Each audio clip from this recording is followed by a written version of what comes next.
This is Kissing Frogs, a podcast about relationships and how they change us. I'm your host, Dr. Molly Burritz, a clinical psychologist specializing in relationships and women's mental health.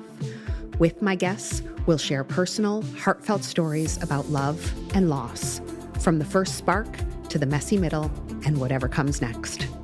Together, we'll celebrate the wisdom that comes from experience and the very human process of becoming who we're meant to be. So let's get into today's episode. I like to say that I don't ask anything of my clients or my guests that I wouldn't do myself. So I'm going to be talking with you today about a relationship of my own that I experienced that was meaningful to me that didn't work out the way that I had hoped at the time.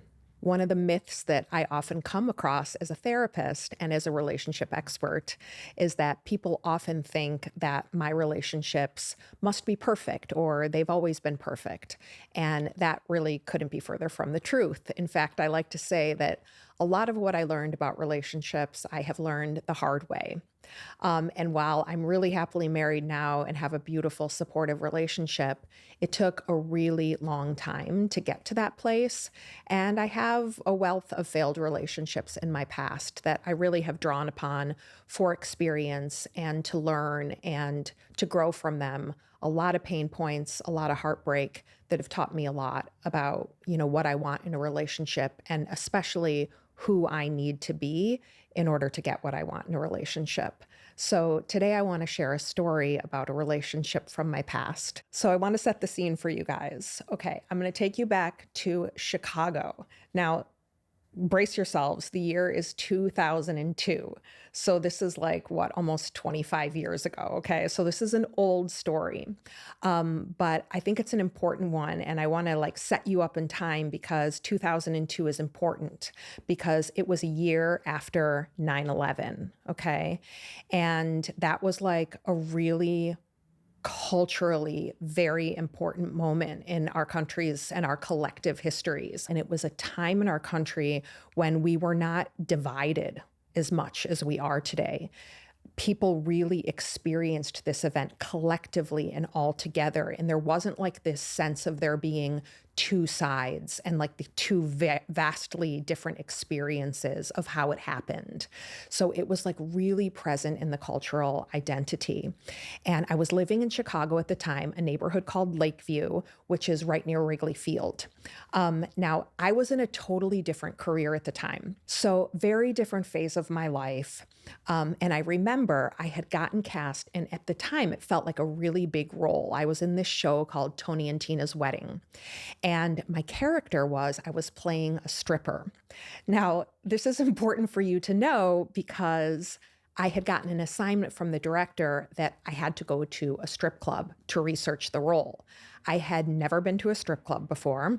And, if I was going to play a stripper, an exotic dancer, it was kind of important that I understand, the environment and the responsibilities that someone in this profession would be undertaking. So I was dressed up. I looked ridiculous. In retrospect, I was wearing a houndstooth, black and white, long coat. I was wearing a fedora, black hat. So I kind of looked like a combination between a gangster and a stripper. And I tell this story because it was like being in costume. This is not how I dressed regularly, but this is how I happened to be walking down the street that night. And I was going to meet a bunch of friends for sushi before we all went out to this strip bar. To set this into context, I was in my early 20s at the time. So I was really quite young. Another point that is important for you to know is that I was in a long distance relationship at the time. Important to note that I was unhappy in the relationship at the time and wasn't fully admitting to myself how unhappy I was. So bringing it back to Chicago, I'm walking down the street in retrospect, what was this ridiculous outfit? And on the street, this is I want to say September. So it was nice out in Chicago. And on the street, I see this humongous, 130-pound Newfoundland dog. Now, Newfoundland dogs have always been like one of my favorite breeds of dogs. They're extremely rare. And so I don't know that I had ever even actually seen one in real life, maybe once or twice in my life, but I knew I loved this breed of dog, and you never see them. And I'm walking down Southport Corridor in Chicago, and I see a Newfoundland. And it was so exciting. And I like shouted out, and I was like, oh my gosh, is that a Newfoundland? And I like ran up to this dog, and I started petting this dog in this ridiculous outfit. And his owner was like talking to me and telling me about the dog. And I was just telling me his name is Newman.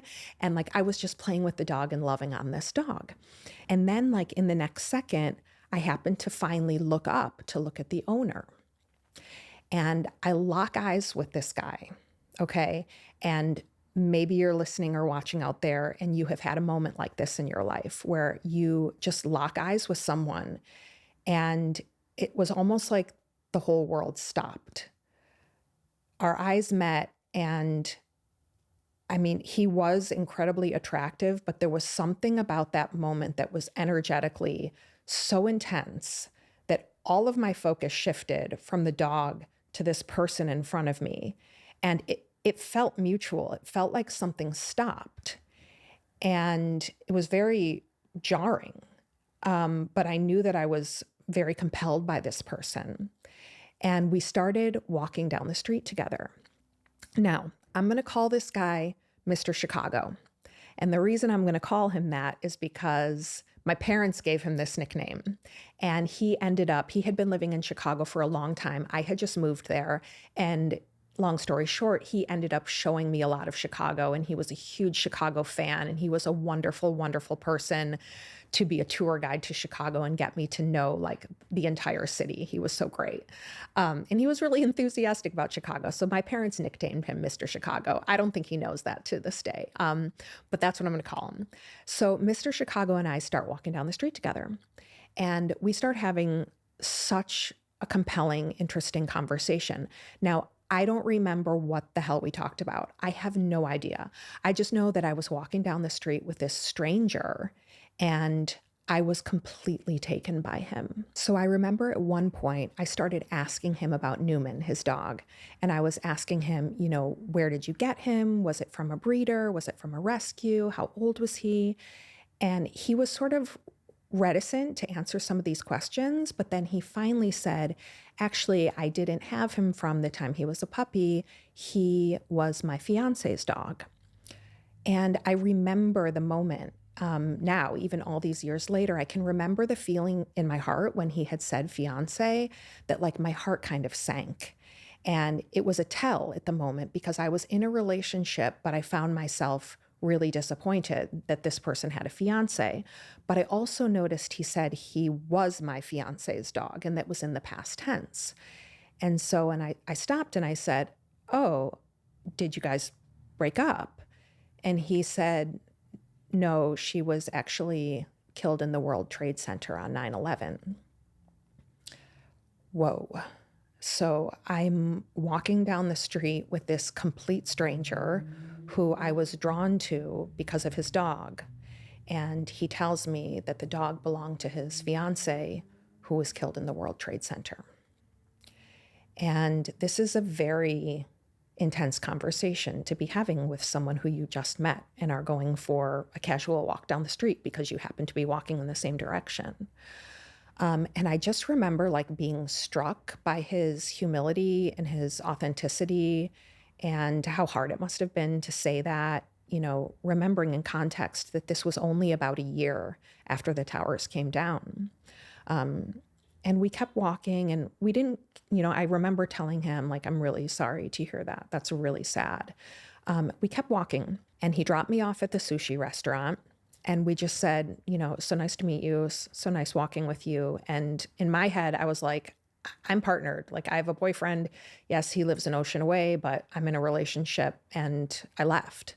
And I remember walking in to the group of friends in the restaurant, and I said, quote, I remember this so well. I said, you guys, I just met the most incredible man, and I can't have him. So one of you has to. That memory sticks with me so much that he really impacted me so much. I thought he was so special that I was just like, I wanted somebody in my life to benefit from knowing this person, you know? And I had a feeling that at some point I would run into him again. We hadn't exchanged numbers or anything like that. Now, another thing that I think is really important was that I was always kind of keeping an eye out for him, which is very different than going on walks just in the hopes of seeing him, right? I wasn't trying to create an environment where I ran into him. But when I was out and about and when I was on the Southport corridor, I always kind of noticed I had a little eye out looking for the dog, looking for him. But I wasn't trying to make it happen. And the reason I think that that's important, another sort of moment of mastery for me, is that I feel like when you are really focused on yourself and building a full, healthy, aligned, and magnetic life, that is when good things are going to find you. And if you are just really focused on trying to put all your effort into getting the one thing that you want, you can really sort of neglect the rest of your life. And in that time in my life, I was really fulfilled. Like, I wasn't happy in my relationship, but I was working on stage. I was in wonderful shows. I was making good money. I had a great group of friends. My life was not revolving around a relationship. It was not revolving around whether I was going to see this guy again or whether I was going to run into him or trying to create opportunities to make it happen. I was just doing me. And when people, my clients come to this very office and they ask me, they say, I want to be in a relationship. How can I be in a relationship? I say, well, let's start with the basics. Tell me about your life and are you fulfilled? Because the baseline is creating a really healthy, full, engaged life that creates the energetic capacity for connection to find you. I feel like if your life is not aligned, if you're not living your purpose, if you're just kind of, waiting for a relationship to find you and you're not working on making yourself happy and having a really fulfilling life, the energies don't line up. And what I was doing at that time was really, I was in my early 20s. I was focusing on myself. And I really attribute that energy that I had with this beautiful thing coming into my life in the way it did, which was so organic. So now I want to fast forward about 4 months, and that puts us in Chicago in December 2002. Now, I was in this funny experience where my high school boyfriend happened to be in Chicago, and we ended up going out to dinner. We had stayed in contact. I went to a really small high school, so everyone sort of stayed in touch. And he called me up. He said he was going to be in Chicago, and I went out for dinner with him. We went out for dinner on the Southport corridor, the street that I was walking on when I met Mr. Chicago. And we're sitting in an Irish pub, and the whole Irish pub has big windows, all floor-to-ceiling windows in the front of it. And there were huge snowflakes coming down. It was a beautiful night, and we were just talking, catching up. And I look out the window, and I see Mr. Chicago and the dog, Newman, walking outside the window. And I looked at my high school boyfriend, and I said, I've got to go. I'll be right back. Without even putting my coat on, I ran out the doors of the Irish pub. And for some reason, the first thing that I shouted out was, Newman! I shouted out the dog's name. I don't know why I didn't think of shouting out Mr. Chicago's name. I just shouted out the dog's name. He told me later that in that moment, he really said to himself, is someone really calling my dog right now? Like, this random person in this neighborhood in Chicago is calling my dog? What the hell is going on? And he turned around, he was about a half a block away, and he looked at me, and we had this eyes lock experience again. And he ran toward me. And there was snow coming down all around us. And I was like in a crop top. I hadn't even put my coat on. And there were no niceties. All he said was, Molly, I forgot to get your number. That's all he said. Molly, I forgot to get your number. And it was like everything was unsaid in that moment, that both of us had been looking for each other. And, it just felt like we had to be in touch. And I gave him my number, and it was a few days before Christmas. And he told me that he was going home for Christmas, but he was going to call me after Christmas when he was back in Chicago. And the lesson that I learned through this experience was that you have to trust the timing of your life, and that what is meant for you cannot and will not miss you. I wasn't going on walks looking for him. I wasn't counting the days until I saw him again. I wasn't hyper-focused on him. I wasn't thinking about him at all when I was sitting in that restaurant and happened to see him walk by. But I seized the moment with that opportunity, and it was so clear that this was meant for us to meet again. And I want people to remember that about their lives and about their relationships, that you really can trust the timing of your life, that things will come to you when they are meant to come to you. And in fact, he did call me when he got back from Christmas break. So once he called me and we went on our first date, I think, I remember we went to play pool at like this billiards place, and it really took me one date to realize that I needed to go to Paris and break up with my boyfriend. And, I'm not going to lie to the audience and say that it was this clean cut thing and I didn't go on a date with him, that I went and broke up with my boyfriend before I even went out on a date with him. That's not how it went. And I want to be super transparent about that, because we are not perfect, And at this point, I'm like 23, maybe I was 24 years old. I had something that felt really safe to me, and it was really, really scary to let it go, to jump into the unknown with this person who I felt deeply connected to. And I truly felt deep in my heart this unshakable knowledge that I was supposed to be with him. But I also didn't know anything about this guy, and I didn't know that he felt that way about me.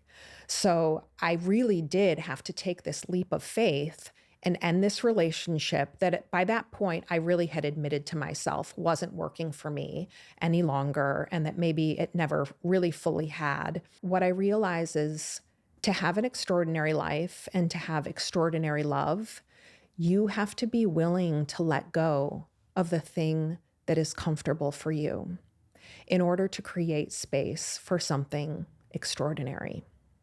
And that was a really hard thing for me to do. I thank Mr. Chicago for coming into my life at that time, because I don't think I would have had the courage to end that relationship without getting the pull from the universe of what was truly meant for me, what was truly mine, and what truly was going to set my heart on fire. And I really did have to close that chapter to create room for something else. So if you are out there and you're stuck in something that you know is unfulfilling or that's deeply unsatisfying, it's really hard to take that leap of faith. But leaps of faith get rewarded, maybe not immediately, and maybe not without discomfort. But when you create space in your life and take away something that is comfortable but unsatisfying, that is how you create room for something extraordinary. So I want to encourage you, if you're watching this, if you're listening to this, take the leap of faith. Make space for extraordinary. So, as you might imagine, Mr. Chicago and I had a really exciting, rich dating life. We had so much fun. He took me all around Chicago. He introduced me to Thai food. I'm from Buffalo, New York. We did not have Thai food in Buffalo, New York, 25 years ago. He showed me so many new things. He had this really interesting group of friends. He was a big skier. That was a huge part of his life. And a big part of it was that he introduced me to a lot of new music that I had never heard before. So he's the person that introduced me to Radiohead, which is one of my favorite bands. And he introduced me to Coldplay. Now, I know I'm really dating myself here, but I remember when I was living in Paris, the song Yellow came out. Great song, still a great song, stands the test of time. I Will Die on That Hill. So I knew that song, but I didn't really know the band. And I remember one day it was super cold in Chicago, and he kind of pulled his car aside and he kept the heater on. And he was like, I heard this new song. You have to hear this song. And he played the song Clocks for me. And that's really this anthemic song. And I don't know, it was just like so magical. We just like had such a deep connection. Music is so important to me. And we just had such an intimate vibe, sharing music, sharing the city of Chicago. We had so much fun together. He took me to Minnesota to meet his mom, and to like go out on the Minnesota lakes on a boat. I took him to Buffalo to meet my family. I remember my dad had a motorcycle at the time, and Mr. Chicago knew how to ride a motorcycle. He had had motorcycles in his life. And I remember that he borrowed my dad's motorcycle and took me out on this motorcycle, which to me was like the sexiest dream ever, to like be on the back of this guy's bike, except it was like my dad's bike, which was like so special. And I don't know, the whole like romance was incredibly beautiful.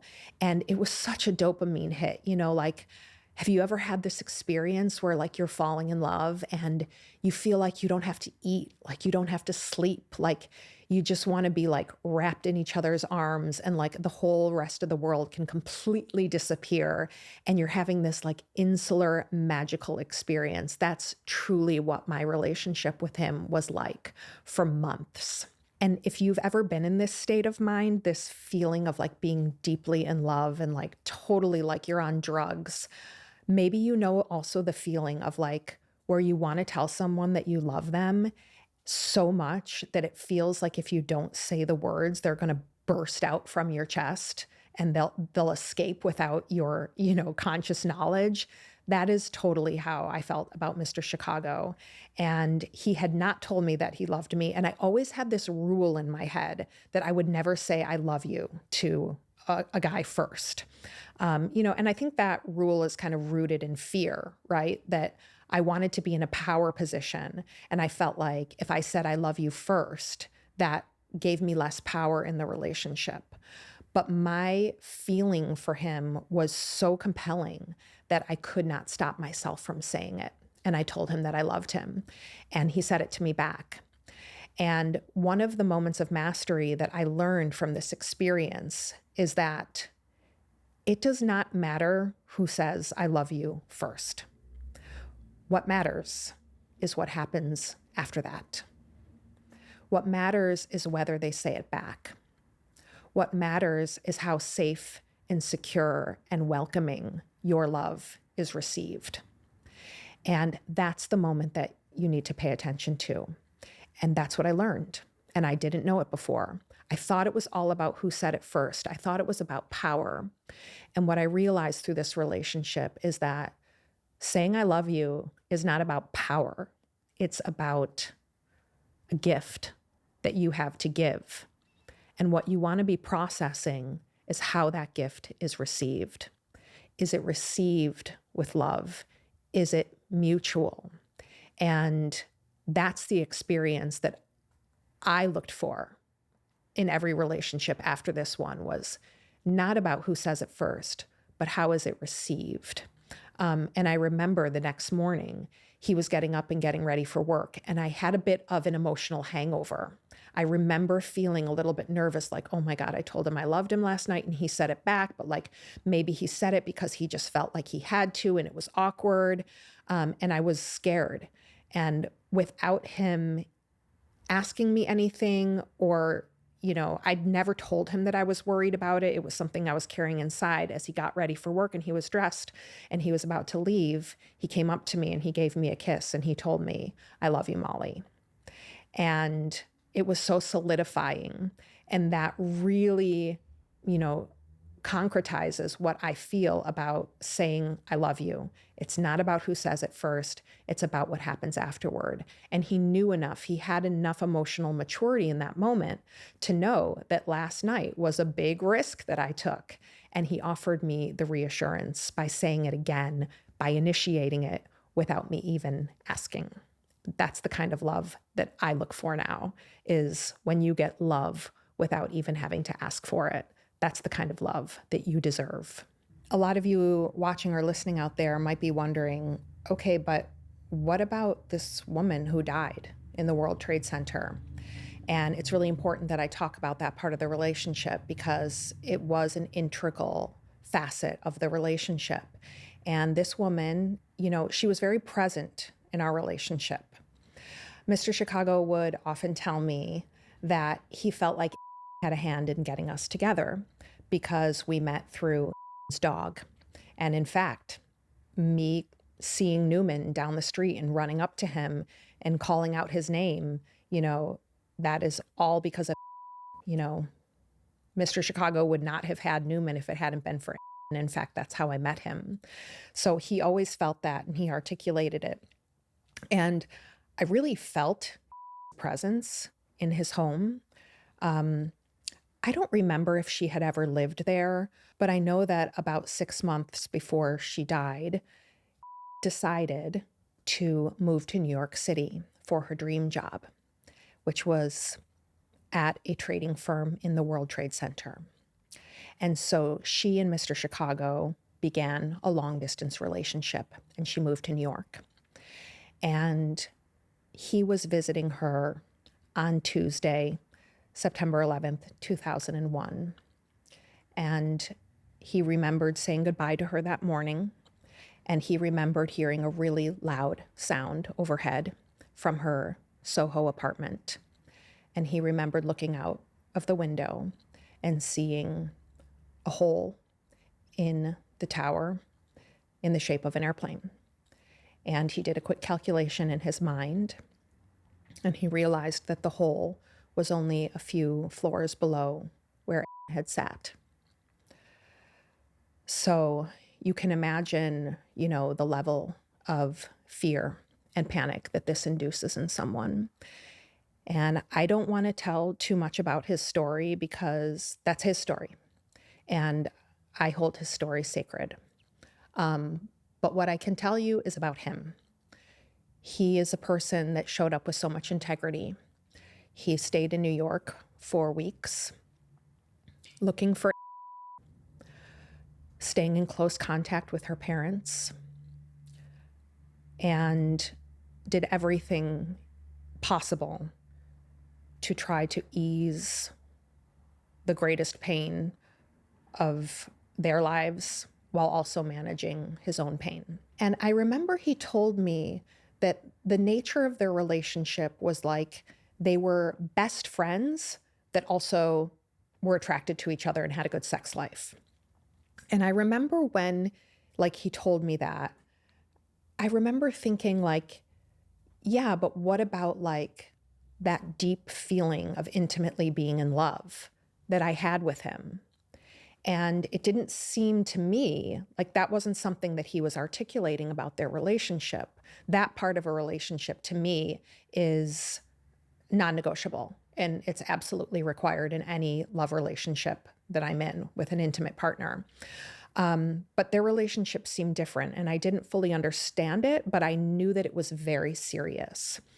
When you're in a relationship with someone whose partner has died, and especially in such a tragic and horrific and shocking way, so abruptly, that becomes a part of the fabric of their lives. When I was with Mr. Chicago, there were a lot of anniversaries. There were birthdays. There were memories. There were commemorative events. There were a lot of moments where was very much a part of the fabric of our lives.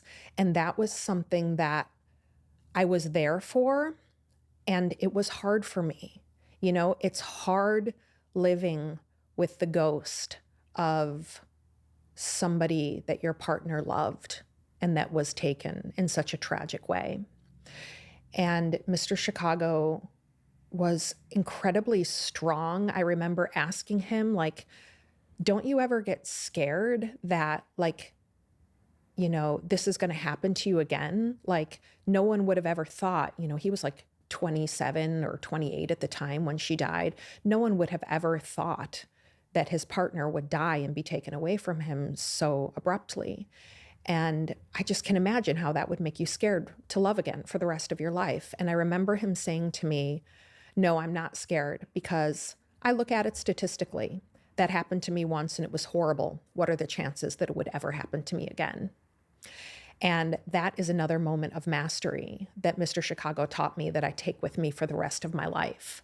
When something horrible happens to you, that is not a sign that you will spend the rest of your life miserable, waiting for it to happen again, and having your whole experience of the world colored in a negative way. You don't have to live fearfully because something happened to you once.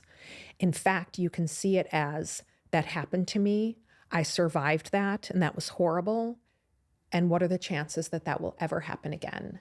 And he lived his life in such a way, he really did have this every day, live it to the total fullest.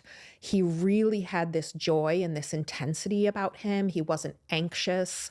And those were lessons that he really gave me as a person who really struggles with anxiety. He really helped me to see that there was another way to be, that you could live joyfully and with integrity and with intensity and take every day like it's your last, because it absolutely could be. There were a couple of moments in the relationship that really stick out to me where his grief was so present that it made it very difficult for me to be supportive. Though in retrospect, I feel like I did a pretty good job setting my feelings aside and supporting him. One was when he was getting ready for a ski trip. One of the women who was coming on the ski trip needed a jacket. And so she was going to borrow a jacket. And when Mr. Chicago gave her the jacket, he saw that his ski pass, her lift ticket, was still on the zipper of the jacket. And it was dated for the last time that they had been skiing together. And that was a really hard moment for him. And it was a hard moment for me. So one of the moments of mastery that I had from this relationship is really having the experience of accepting a person's entire past. That the fact that they have loved before you and have loved deeply before you is not necessarily any kind of takeaway from your own relationship with them. What it is it's a sign that the person that you're with is capable of great love. And that's a great thing for you because you want to be with a person who is capable of great love. And I'm so glad I learned that lesson, because now I am that person who is in a relationship deeply in love with my husband. And I have had experiences of big love in the past, and they do not take away anything from my relationship right now. They just show that I'm a person who's capable of deep love. And that was an experience that I learned about early in this relationship. So I want to take you guys into a little bit of where things started to go wrong. And at the time, I knew that there were a couple of sticking points, but I didn't identify them as deal breakers at the time. And in fact, when we broke up, I was completely blindsided. But looking back, what I can see is that there was a way in which Mr. Chicago did not defend me or have my back. Let me tell you a little bit about that. His roommate was someone who was very disrespectful and rude to me, and his roommate was his best friend. This roommate and best friend also had a girlfriend. The way that I can best understand it now, in retrospect, is I think that she had a lot of insecurities, and I really have a tremendous amount of empathy toward her. But she really targeted me, and there was a lot of mean girl behavior from her when I came into this friend group. And what I really struggled with was that Mr. Chicago tolerated it. Now, he never got on board with it. He never sort of joined in. That would have been a complete deal breaker in the very moment. But I feel like he really tolerated it. He didn't put his foot down with them. And in retrospect, what I know now is that A man who will not defend you is not your man. I really know that now. There should have been more of a boundary set earlier by him about how his friends and any of their affiliates were allowed to treat me, and there wasn't. Now, I want to take you to the day where it all fell apart, because it happened gradually, sort of without me noticing, but then all at once. I had had a horrible day. I was bartending at the time because I wasn't in a show, and there was a female boss who I had never met before. She was one of the owners of the bar, and she came in when I was working. She saw me for the first time. She pulled me off of my shift into the back office, and she accused me of giving a customer, a man, a bottle of beer for free without charging him, which I just hadn't done. Not that I think it would be a huge deal to comp someone a drink. As a bartender, I had done that before in my life, but I just hadn't done it. So I let her know that I hadn't done that. I asked how she got that impression. And she started making me count bottles of beer. She was trying to determine whether the number of beers sold was the same as what was accounted for in our stock. And I spent like 15 minutes counting bottles of beer to try to prove to her that I didn't give this man a beer for free. Okay. And when I proved it, she did not like the answer that she got, and she had me count them again. And after I counted again and she did not like the answer she got, she gave me a drawer full of coins, and she told me that I needed to count the coins. We are talking about like maybe thousands of coins that she asked me to count. And in that moment, I didn't know why, but I realized that she was trying to humiliate me. And something in me sort of broke. I think it was because I was having these experiences with Mr. Chicago's friends who I felt were trying to humiliate me and character assassinate me when I hadn't done anything wrong. And then I was experiencing this parallel thing at work where I was being accused of something that I hadn't done, and I was being humiliated. And in that moment, I broke, and she told me, "You can give me the drawer back and you can go home now." And I said, "That's okay. I don't want it anyway." And I threw the drawer of thousands of coins onto the ground, and the coins went everywhere. And she just was like, and I remember she said, "You bitch." And I just walked out of the bar, and I never came back. So that was kind of a turning point for me, that I was like, I am not going to tolerate this behavior anymore. The long and short was that I called him for support about this experience. And instead of him supporting me on how I had quit the job, he basically accused me of being immature and told me that I should not have fought back and then I never should have quit my job. And the conversation kind of quickly turned into a conversation about how I was being treated by his best friend and the best friend's girlfriend. And in that moment, Mr. Chicago said to me, out of nowhere, "I don't think this is working. I need some space." So here's a moment of mastery that I learned when he asked me for space. Giving someone space when they ask for it will not guarantee you a good outcome. However, not giving someone space when they ask for it will absolutely guarantee you a bad outcome. So when someone asks you for space, this is a moment of surrender. This is a moment when you have to remind yourself that what is truly yours will not miss you. That if you give space, what is meant to be yours will come to you, and what is not meant to be yours will dissolve. It will fall away from you. And you have to have the strength of self to give the space that is asked for in order to let this process happen. Now, only you can decide how much space is too much to ask for. What Mr. Chicago asked for in that time, and I made him define it. I said, what kind of space? What kind of space do you need? And he said, "I need a week. I need a week to think." And I decided at the time that that was reasonable. I thought, yeah, let's take a week. I'm going to take some space too. I very much did not want the relationship to end. I was still in a total honeymoon period with him. I was still in that intoxicating, drug-like feeling of being in love with him, wanting to be with him all the time. I did not want the relationship to end, and it was extremely hard to not contact him for that entire week. But somewhere in me, I knew, and I'm so grateful to myself, my past self, my little 24-year-old self, that I could draw upon the strength that week to say, I will not pursue this person.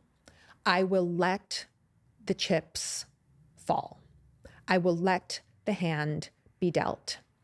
And later, a week from then, I was hanging out at my best friend Jen's house, and he came over and he broke up with me. He said, Molly, I'm so sorry that I let the issues with other people and what happened at the bar be the catalyst for the conversation that I've been wanting to have with you for a while now, which I've been hiding from you and haven't told you. It's not about what happened at the bar. It's not about what happened with my friends. I realize that they're in the wrong. But in our relationship, we have had more passion and intimacy than I have ever had in a relationship before.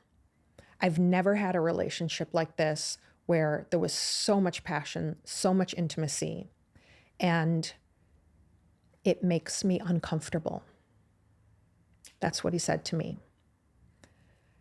I kept listening. He said, I purposely got into this relationship with you because I thought to myself, I've never had this kind of feeling before. I've never had this kind of relationship, and I want to open myself up to this experience in life and try to have this and see how it works for me. But what I never told you was, this is completely new to me, and I don't like the way it makes me feel. I remember him saying,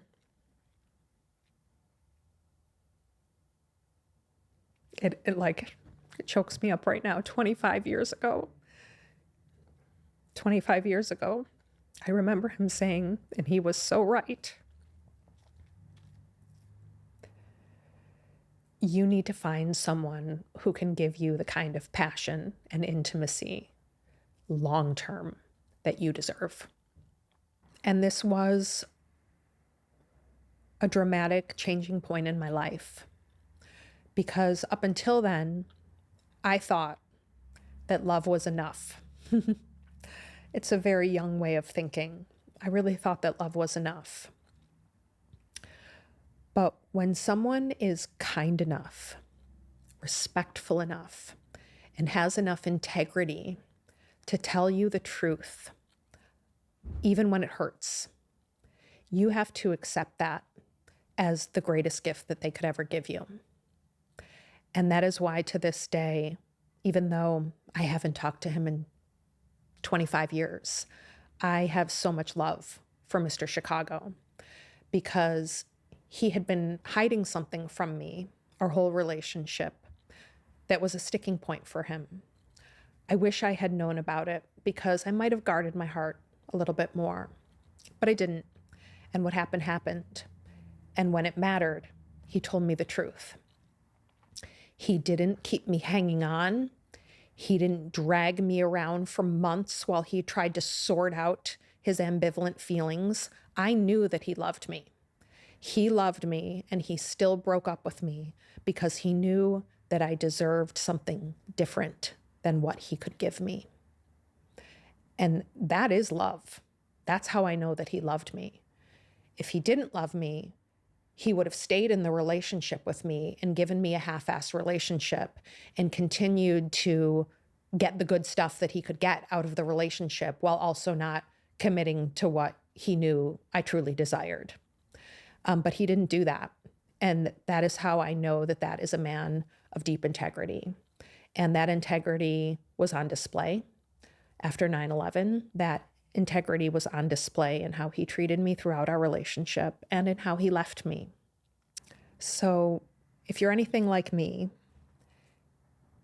there are probably things that deep down you've always wanted to say to an ex, to someone that's gone, someone that you loved that you never got to say. And I think about what I would say to Mr. Chicago if I got to see him today. And it's a question that I like to ask my guests too. What would you say to this person if you could say anything that you wanted to them today? And what I would say to Mr. Chicago is thank you. Thank you for walking down the street that night on the Southport corridor. Thank you for following me when I kept walking. Thank you for turning around and asking for my number right away when I saw you walk past the windows. Thank you for loving me well. Thank you for showing me Chicago. And thank you for seeing the truth when I couldn't see it myself and telling it to me, even though it really hurt. And thank you for showing up to the world with integrity. And I'm so grateful for the experience that I had with you so many years ago. So if you, listener, are watching or hearing this and you're thinking about an old relationship 25 years ago, 2 years ago, a month ago, that has deeply moved you, I want you to know that there is no expiration date on a broken heart. There's no expiration date on your grief. And there is absolutely no limit to the amount of growth and evolution that a failed relationship can provide for your life if you're willing to look at it honestly, take accountability where you were wrong, what you didn't know, what mistakes you made, and actively work in your life to build those lessons in, to create the life that you so deserve, and to have the love that you so deserve. It is not too late. Thank you for joining me. I'm Dr. Molly.